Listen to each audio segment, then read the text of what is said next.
Şamis kesinlikle bunu kaderin doğu atış parmağında biz geden sefere gelenin doğu ama bu vəziyyətdə biliyorsunuz şimdi üçün ərizlidir sonra ərizlidir bizdə süt verir mən də onu süt verəcəm gözləyirəm xoş xəbər gün gələr o vaxt gələr ağlı bastan kəmər sevgilim mənə gəlsin gözləyirəm xoş xəbər gün gələr o vaxt gələr ağlı bastan kəmər sevgilim mənə gəlsin ay səni dovşan saklasın akşam yesin elçilerin hoş haber bize sizden getirsin ay seni dovşan saklasın akşam yesin elçilerin hoş haber bize sizden getirsin. Ağzını aç.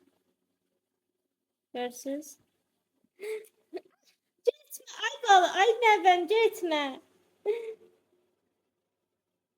3 tanedir. Üçünü de eləyəcəm. Gördüğünüz çimi birini elbisledim, biraz sütledim.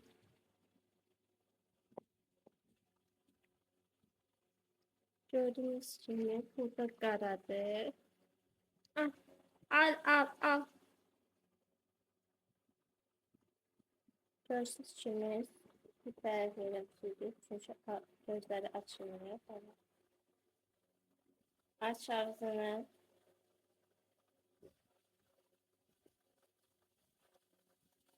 Hadi ağzını aç verin de sana. Hadi canım.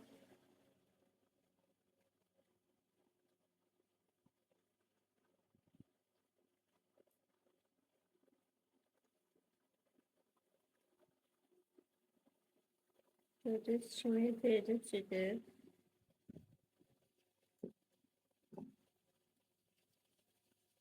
Göstereyim.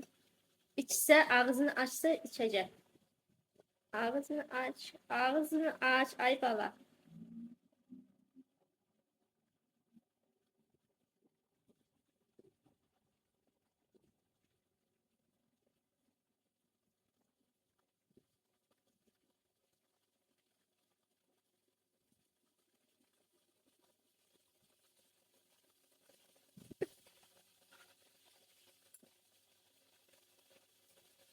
Aç.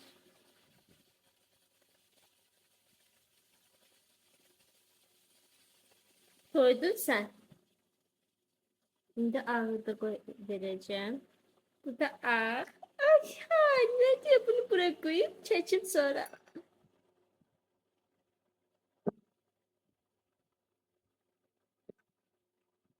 Süper görüşürüz. Hara kaçırsan sen.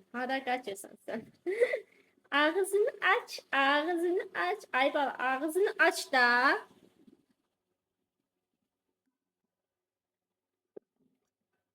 Gördüğünüz gibi zoruna verdim abi. Aç ağzını. Aç ağzını. Ay baba ay. Neden sözüne kulak as da? Neden sözüne kulak as?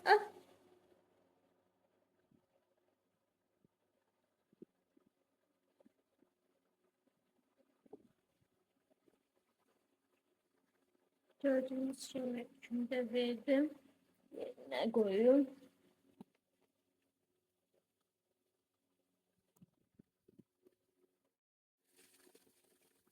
Sen niye bir uzansan boğulacaksan axı. Ay pambıq başına geldi. Boğulmadı. Sen gel burada uzan. Üçünüz birlikte uzanın. Videomu beğenmeyi, video linkini paylaşmayı unutma. Size yaxşı baxın. Bye bye.